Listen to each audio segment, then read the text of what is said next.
And hey guys, it's me, your friendly neighborhood Pokemaniac, coming back at you with another episode of Pokemon Platinum. In the last episode, we cleared out Team Galactic. I almost said Team Plasma. Team Galactic out of the Valley Windworks and rescued one of the workers there, who his daughter specifically requested us to do, which is really nice of a daughter when you think about it. And now the rest of Route 205 has been opened up for us, so we will continue onward in our quest to Eterna City. And what do you have to say for yourself? Hey, how about you and me battle before I go into Eterna Forest? Ooh, is that a bit of foreshadowing I hear? That's right, so before we get to Eterna City, as Camper Jacob so graciously illuminated us to, we have to get through the Eterna Forest, which is coming up right after Route 205. But before that, let's take out this Ponyta, as some people say, and it does kind of get on my nerve. I understand why you would call it Ponyta. Like, it's like, oh yeah, little pony, yeah, like Ponyta, and it looks like it's spelled out. And ooh, Autumn with the crit, starting out nice and, well, not really fire, the opposite of fire, starting out nice and water. And look at that. My goodness, look at that experience. Autumn grows level 13. Perfectly fine by me. And we defeat Camper Jacob, and that really dampened my spirits. And we had a nice 224 for winning. But yeah, so basically our whole goal for this route is really just to get through it. And well, if you come down here and talk to this kid, if you slather sweet honey on a sweet smelling tree, Pokemon may be attracted by that sweet scent. Yes, but will they be attracted in great numbers? That is the real question. So yeah, so right here we have an instance of a sweet smelling tree. You slather honey on it, and then you just have to basically wait in real time for a Pokemon to show up there. Quite as I was saying, what am I doing? I'm smarter than this. We have repels now. Oh, I forgot. It's always kind of nice. It's like forgetting like $5 in your pocket and then finding it later. I completely forgot we had repels, so I can use those. Oh, this is so nice. And I won't be interrupted rudely by wild Pokemon. Well, weak wild Pokemon. I was running, wasn't I? Okay. There's no mount here, but I'm dressed to hike. Here goes. All right, buddy. Well, some people get too invested in their hobby, but while we're battling Hiker Daniel, I suppose now is as good a time as any to talk about the Honey Tree Pokemon that you can get there. Some of them will be exclusive to the Honey Tree, others, like, not so much, like, not exclusive to the Honey Tree, but you find them a lot more often at the Honey Tree. The Pokemon that can appear are Wurmples, Combees, which is a Pokemon we haven't seen yet, Apalms, also we haven't seen yet, Burmese, Cherubies, which we experienced not too long ago, Heracross, which are pretty rare, and then I even hesitate to call this a Honey Tree Pokemon. Now, don't get me wrong, you can only get this next Pokemon from a Honey Tree, but it is so impossibly hard to get this Pokemon, even at the Honey Tree, the only place you can get it, that it may as well just be impossible to catch in this game.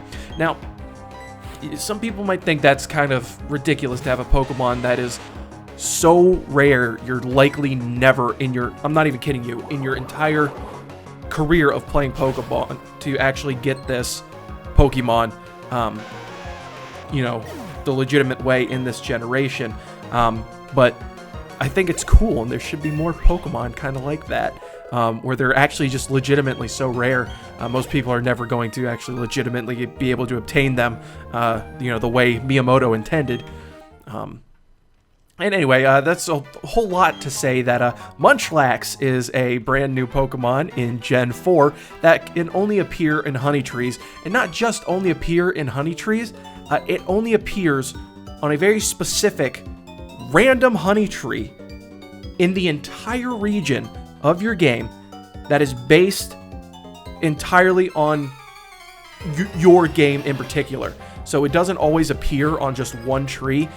It only appears on one tree, and it's random every single time what tree that's going to be. And it's only going to appear like 1% of the time. So first of all, you have a 1% chance. I don't even know how minuscule your chance of finding the right tree is. Your only method of doing so is through trial and error, and you only have like a 1% chance of being able to find Munchlax on the one tree in the entire game. Period. So it's an absolutely minuscule chance. You're likely never going to see this thing the way the game intends you to find it. Munchlax's, well, I guess I'll explain Munchlax a little bit more. Munchlax is a new Pokemon introduced in Gen 4, and it is the pre-evolved form of Snorlax, which Snorlax is a phenomenal Pokemon. It's been around since Gen 1. Everyone knows and loves him. The big sleepy old bear that tends to block your path while you're Okay, there's got to be an item around here. Too easy. Okay, enough getting distracted. Oh my goodness. I'm telling you. It's really hard to be a Pokemon player sometimes. It's a long way. No, it's been a long day. Not a long way between Floroma and Eterna City. Okay. And Munchlax. Oh my gosh, Munchlax. Okay, Munchlax. Again, it's really, really cool. Hey, there's Apom. We just talked about Apom, the Pokemon we haven't seen that you can get from honey trees. So apparently this kid uses honey trees, which is good on him. It's that sweet honey. But Munchlax itself is, just unique. It's the baby Pokemon, kind of like what they did with a bunch of Pokemon in Gen 2. It evolves into Snorlax based on friendliness, and Snorlax is a phenomenal Pokemon. So if by any chance you end up finding the proper tree, and then, and again, you don't know the proper tree until Munchlax just happens to appear there. So good luck on your quest. I do feel horrendously sorry for anyone who would subject themselves to doing this legitimately. I say legitimately, I don't mean like, cheating it in or anything. Hit yourself. Yes!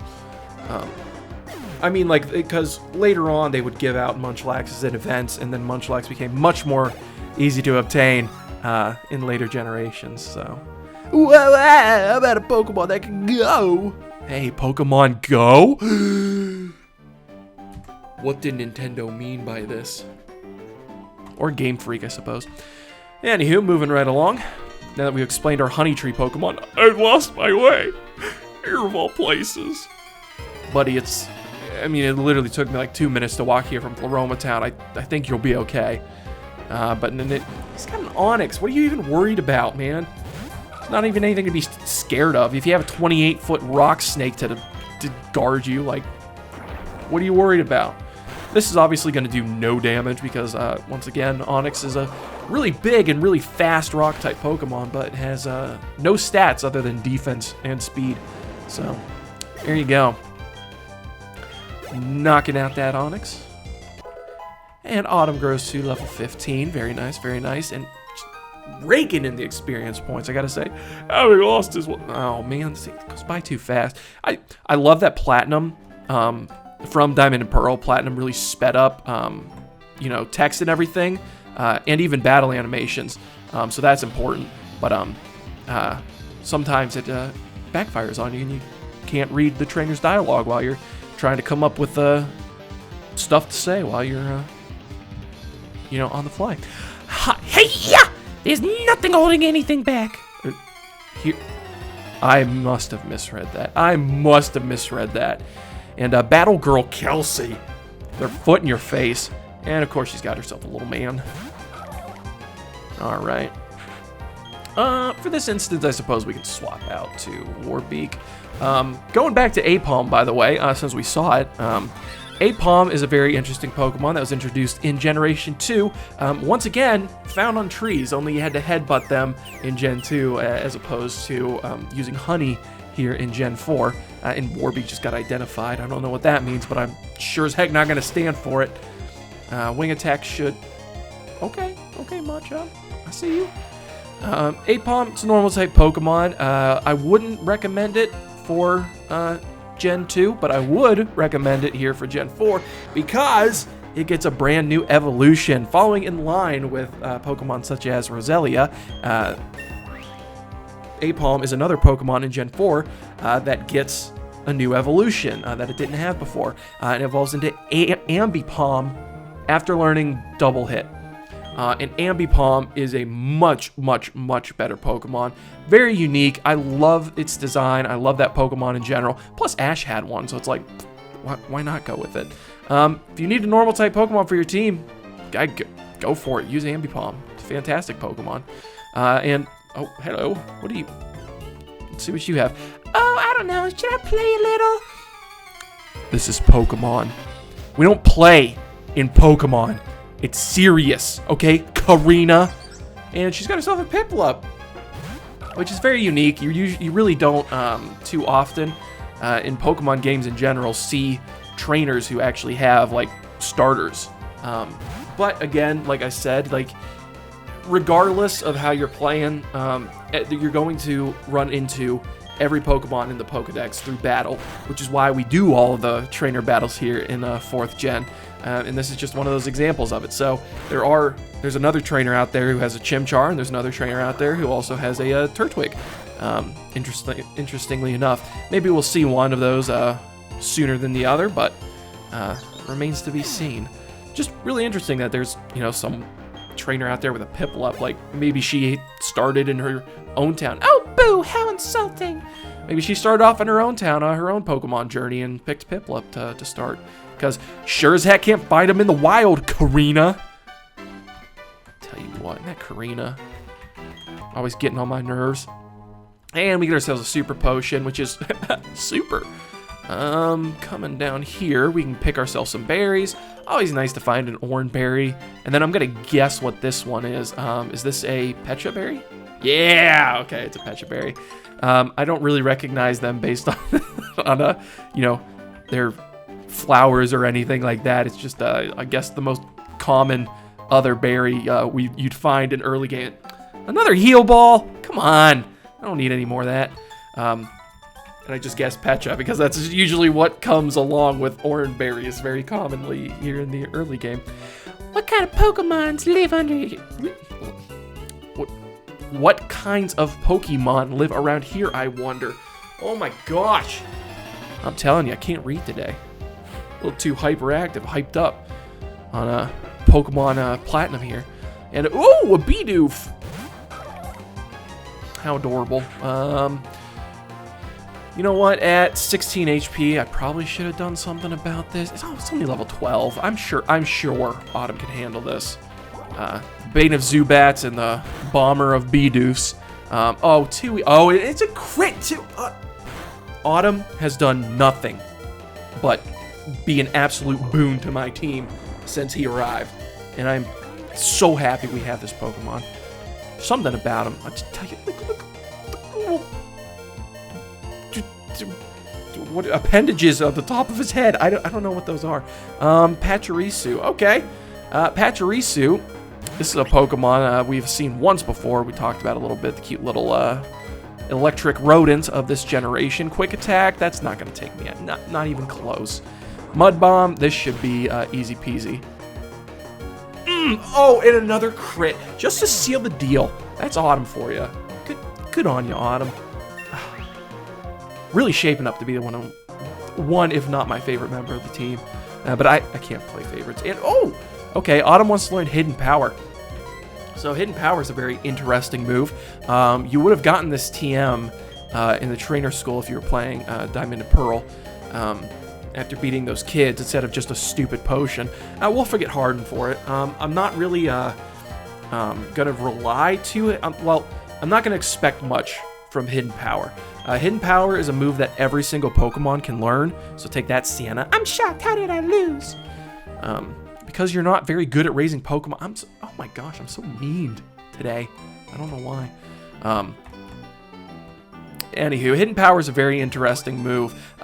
Just about every Pokemon can learn it. There's always going to be exceptions like Ditto and Magikarp. Like I get it. I know. But Hidden Power is a move that based on each specific Pokemon, its type will change. It's always going to be a special. Here I can actually show you. May as well since I have the visual aid here. Oh, Storm Drain's such a good ability. So I want to talk. Okay, I have to talk about this too. Okay, but first things first. Okay, hidden power. It's a unique attack that varies in type and intensity depending on the Pokemon using it. So depending on each Pokemon, this special attacking move will hit with, again, a power depending on the Pokemon, and its typing will also depend on each individual Pokemon. So this hidden power could be like hidden power grass, or hidden power ground, or hidden power water. Basically, I believe there is an NPC in the game that can tell you which hidden power you have, but for now, basically, we just have to use it and kind of figure out what type it is, and then whether or not that's useful.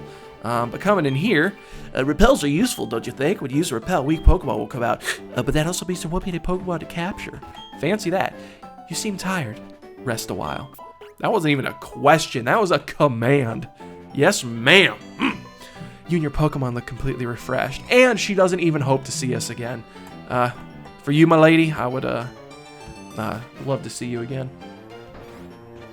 Yeah, anywho, that's really nice, because after getting through this route, I mean, it's basically all trainer battles, so it's nice they kind of have a little rest house here before, once again, going into Eterna Forest. Ooh. And what do you have to say? Many poison-type Pokemon make the Eterna Forest their home, but I didn't buy any antidotes. What should I do? Do I press on or do I go back? Up a good point. I got 2 antidotes, so I'll be good. But yeah, guys, so circumventing, we're in the Eterna Forest now. A couple of trees that block our path, so we can't circumvent it. We have to go actually into the forest itself. But I feel like we should do that in the next episode, considering that it's quite involved. This is no ravaged path or Orberg mine. This is a good and proper area to get through to get to the next city, which is Eterna City. So I think I'll leave it off there, guys. If you liked what you saw, smash that subscribe button, like, dislike, whatever you're feeling like. And until next time, guys, I will catch you later. Running in the doors. Running here's some more. Running in the doors, running indoors, Pokemon 4th Gen.